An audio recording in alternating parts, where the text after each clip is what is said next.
প্ৰেমৰ কথা সুধিছে হয় মোৰ জীৱনৰ তেওঁ বান্ধৱী আছিল কলেজীয়া জীৱনত আৰু আমি একেলগে পঢ়া সেই কলেজত যি প্ৰথম লগ পালোঁ এতিয়ালৈকে একেলগে আছোঁ আৰু প্ৰথমতে আমি খুব ভাল বন্ধু বিশ্ববিদ্যালয় জীৱনত আমি সেই বন্ধুত্বই এটা উত্তৰণ ঘটাই সম্পৰ্কটো অলপ বেলেগ ধৰণে লৈ গ'লোঁ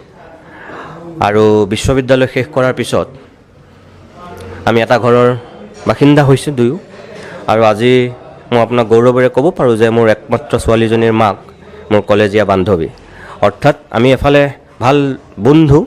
আৰু আনফালে আমি প্ৰেমিক প্ৰেমিকা আৰু আনফালে আমি ইজনে সিজনৰ ফ্ৰেণ্ড ফিল'চফাৰ গাইড আমি সকলোখিনি আৰু মই লাকি মই জীৱনত তেওঁৰ নিচিনা এগৰাকী বান্ধৱী পালোঁ আৰু পৰৱৰ্তী সময়ত মই জীৱন সংগী পাইছোঁ বেলেগ ছোৱালী হোৱা হ'লে চাগে মোক কেতিয়াবা ডিভোৰ্চ দিলেহেঁতেন আপুনিও জানে এজনী মাইকী মানুহে এজনী ছোৱালী লৈ আঁতৰি আহিবৰ কাৰণে কিমান কষ্ট পালে কৰিব পাৰে মই ভাবোঁ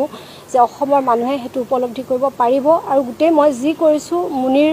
মত লৈ কৰিছোঁ তাই নিবিচাৰে তেওঁৰ লগত থাকিব সেইকাৰণে কৰিছোঁ আৰু তাৰ মই ভাবোঁ যে মাক দেউতাকৰ কাজিয়া দেখি ডাঙৰ হোৱাতকৈ তাই কোনোবা এজন নাই বুলিয়ে ভাবি লওক নাই বুলি ভাবি লৈয়ে যদি তাই চলিব পাৰে তাই তেতিয়া চলক কিন্তু মোৰ ফালৰ পৰা তাইক মই কোনোদিন কোৱা নাই তাইক মই দুৱাৰখন সদায় খুলি ৰাখিছোঁ তাই যিদিনাই ইচ্ছা দেউতাকৰ ওচৰত যাব পাৰিব কথা পাতিব পাৰিব মই তাইক সেইটো খোলা ৰাখিছোঁ তাই যেতিয়াই মন যায় কিন্তু তাই যেতিয়ালৈকে নিবিচাৰে মই তেতিয়ালৈকে তাইক জোৰ নকৰোঁ মই চেষ্টা কৰিম তাইক মানুহ কৰিবৰ কাৰণে